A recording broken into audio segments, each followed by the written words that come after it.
my past 5 years of teaching, almost every student I thought got this question wrong. And the crazy part, they were all hardworking, smart students, students who could do other questions perfectly. Yet, this one question made them freeze, made them second guess themselves, and made them give up altogether. Because this question exposes a blind spot, one that you may not know you even had. You see, exam questions don't just test you on your muscle memory or the amount of hours you practiced, but it also tests you on one fundamental skill. Can you guide yourself out of the dark?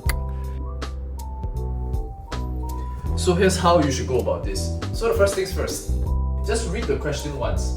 After reading the question once, what you have to do is you gotta find the next smallest piece of information in the question. And then you do this thing, what I call brickify it. Let me explain.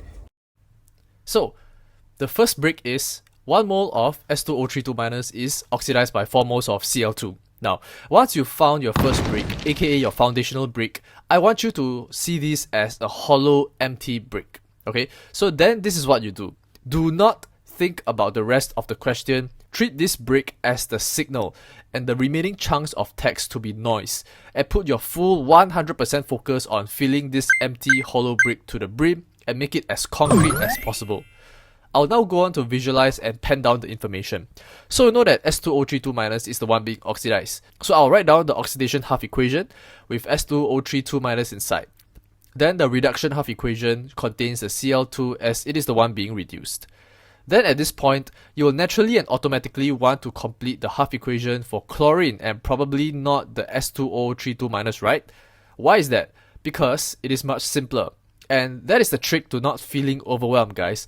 Make things simple and easy for yourself. So to balance this, I will get 2 Cl- on the right and then add on 2 electrons on the left. So as you can see, we are slowly filling up the brick by extracting out as much information as we can and then translating it into actual knowledge by mapping it out. So what else can we annotate or fill in? Well, it says that 1 mole of S2O32- is oxidized by 4 moles of Cl2. So we can label 1 and 4 here. So at this point, can you see that once you label 4 here, you will again naturally and automatically update 2 electrons here to be 8 electrons and 2 Cl- here to be 8 Cl-. And not just that, this 8 electrons is shared across these two half equations because the 8 electrons used to reduce Cl2 is the same 8 electrons produced from the oxidation half equation above. So 1 mole of S2O32- must produce 8 electrons on the right hand side. This literally sets the constraints for us to work with. Okay, now the brick is filled to the brim, so we can finally move on, unblur the question and focus on our next piece of information or brick and fill it up again. Which of the following is the sulfur containing product of this reaction?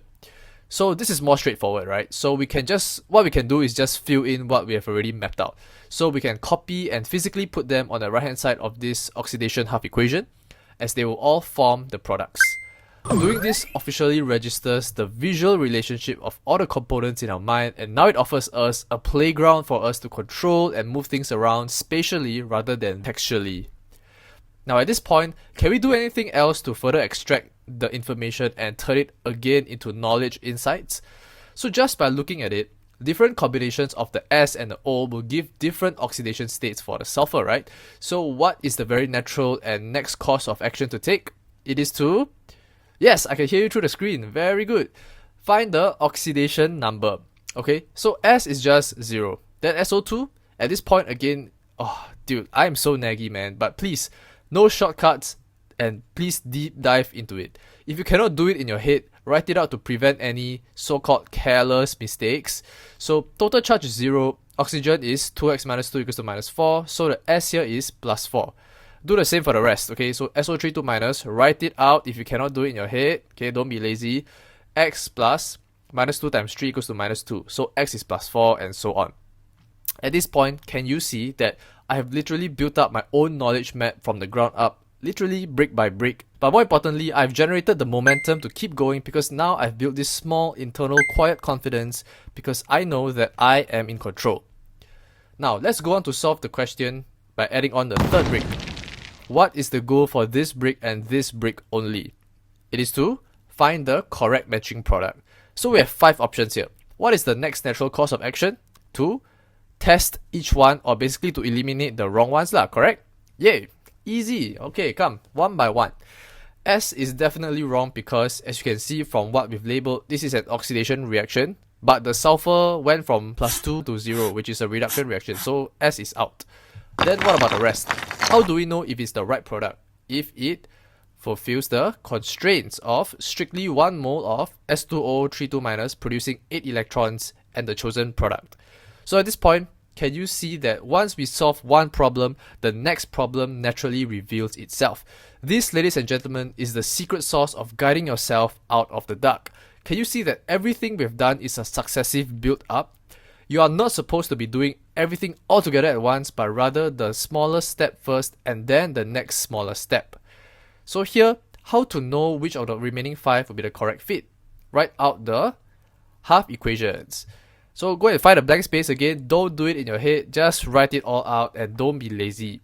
I will not be going into the details of how to balance the half equations, but if you find this part difficult, then congratulations, Merry Christmas to you, because you have just pinpointed your problem and know what exactly to fix.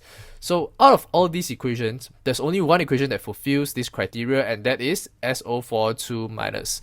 Voila! So, ladies and gentlemen, what is the hardest question in A-level chemistry? Is whether you can guide yourself out of the dark.